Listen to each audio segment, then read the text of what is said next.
Hi hello नमस्कार, स्वागत आहे तुमचं माझ्या यूट्यूब चॅनलमध्ये. उद्या म्हणजे 17 एप्रिलच्या लग्नानंतर होईलच प्रेम या मालिकेच्या भागामध्ये काय घडणार आहे ते आपण पाहूया. तुम्ही जर या चॅनलवर नवीन असाल तर चॅनलला नक्की सबस्क्राईब करा, जेणेकरून तुम्हाला मालिकेचे रोजचे अपडेट्स पाहायला मिळतील.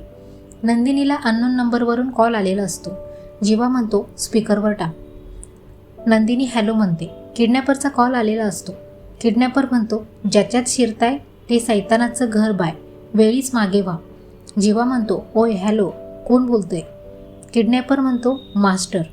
काव्य रम्याच्या कानाखाली सापट मारते आणि म्हणते हे जुन्या काव्याकडून, जिला तू इतके दिवस घोळात घेत होतीस. रम्या म्हणते मग ही जुनी काव्य इच्छा नसताना बाळाला जन्म देणार आहे का? काव्य म्हणते त्याचा विचार तू नको करूस, आमच्यापासून आणि आमच्या बाळापासून लांब राहायचं रम्या. पार्थ म्हणतो आमचं बाळ, आणि खुश होतो. अशा पद्धतीने काव्याने आई पण स्वीकारलेले दिसणार आहे. अशाच अपडेटसाठी व्हिडिओला लाईक करा, शेअर करा आणि सबस्क्राईब पण करा IK मिक्स तडकाला. बाय.